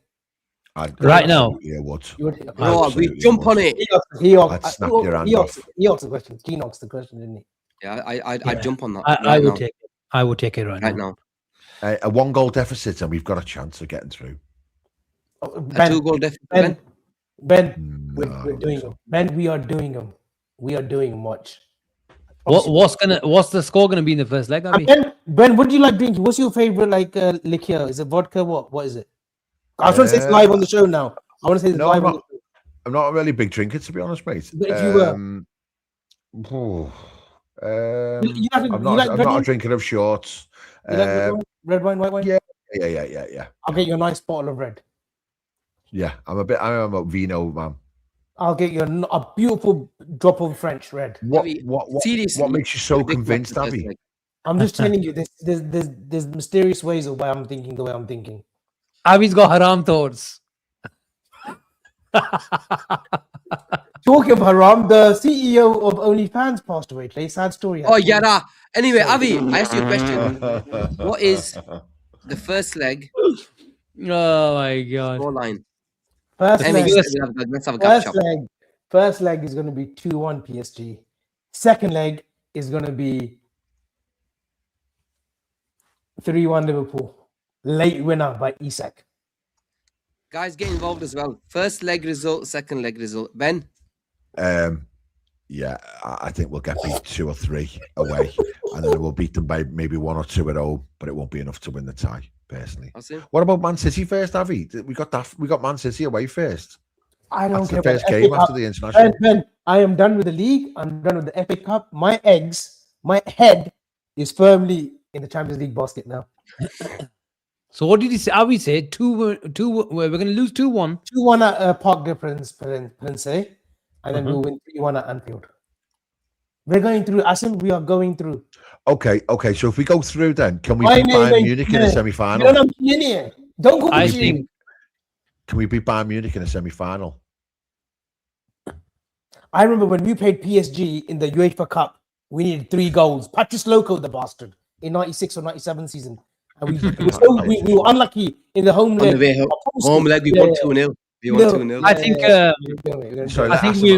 we will lose 1-0 at Paris.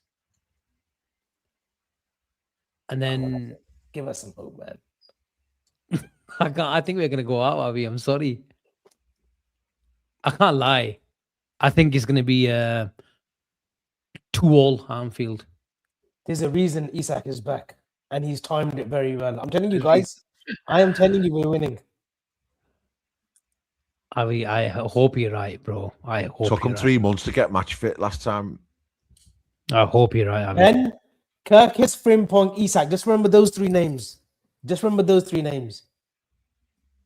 I And it's think we get the most beat- unlikely I think we names get you'd beat ever 2-0 think of, away. Ben, or winning us a game. But those three are going to be key. What's your chin? 2-0 away, and they beat us 2-1 at Anfield. Tina's 4-1 on aggregate. Tina's giving us no hope. Chutti. Tina's got us like a sinking ship. No, I'm being honest. I just We're being they will realistic beat us though. Like 2-0. I wasn't Our home leg, talking our a home lot. leg, they'll pick us off. All that bullshit about we can't beat Galatasaray, that was cobblers because we're far superior to Galatasaray, and it was shown. Yeah, because we were shit. But this is You the can see- champions you of can see- Europe here, who are a very good side. You've got Kvaratskhelia in the form of his life. You got Dembele in the form of his life. You know, they've still got an excellent midfield. They've still got marauding fullbacks. They're gonna. Did you see the thing about Lons that they've applied to the Ligue 1? To have the game cancelled, they're all going to be sat there in spas. And No. Ben, it's been refused. Lons are saying no. We want to play on that week. Well, he'll just play a second team then, because they don't really need to win that game. Whereas we can't do that. We haven't even got a second team to play if we wanted to. I think he'll get past. But by the time we come to the fixture, he'll get past. They'll put £1 million in Lons' pocket. Yeah, absolutely. Yeah, Ben, that's why I said which PSG bottle to of be red you taken. want, Ben. You just tell me which bottle of Chateau or whatever you want. Shiraz or Merlot is my favourite. Ben, you ain't getting fuck all. I had a nice Spanish Rioja ready for you. I might send you a Rioja as well. A Rioja. Yeah. Okay, he knows we're getting slapped. That's why. Move on. Anyway, boys, it's been a good one, man. I've enjoyed it, bro. We've been going for an hour and 45 minutes. Barcola's out as well on the first game. Barcola, Jassi, Due, Yeah. I tell you who's injured as well. Isaac, he's injured. Fabian Ruiz is out as well. Ruiz, bro, they've got bloody thing. He's been playing well, man. He's been playing well. All right, man. Not kidding. I'm telling you, he's coming to a bit of his own over the last couple of months. Let's just help them. But you know, my biggest problem with them, it's not even their forwards, Ben. It's their fullbacks. My biggest problem. They don't let you go past here, and bro, they're the furthest forward. It's crazy what they do, man. There's not much between. If we're being honest, there's not much between us and Chelsea, as the league shows, and they absolutely spanked Chelsea. So, what does that say? And I know Anfield will have a much better presence than Stamford Bridge, but they smashed them away from home, and that's my worry. I said, it's no point having the second leg at Anfield if we're 3 goals behind. So if it's 1 goal deficit, then we've got half a chance under the lights. With the what I would say is everything. Card won't give a shit about Slot and the form that we're in. They'll be like, we're doing this for ourselves, sort of thing. But it doesn't matter if we're 3 goals behind. Sorry, Asim. What I would say, Ben, is everything that they hit in both legs against Chelsea went in. Yeah, Chelsea were in it prior to that too. They were in the game. They did for 60 minutes. I think Chelsea were probably the better team. Oh yeah, in the first game, in the second half, they scored some crackers. Yeah. But against Holland's first one was a killer. Yeah, it was. But you know, bloody Stamford Bridge, they should have had bloody 5 or 6, man. I didn't watch that game. Goalkeeper as well. Barcola should have had bloody dog shit as well. Who? Robert Sanchez, come on, he's a shit keeper as well, man. Yeah, he is, bro. I didn't watch this. Barcola is a miss for them, though. That is a miss. You know, Hakimi, we need a bit of luck. I want Slot to have this tie. As we've said before, he's had 12 months of talking about them.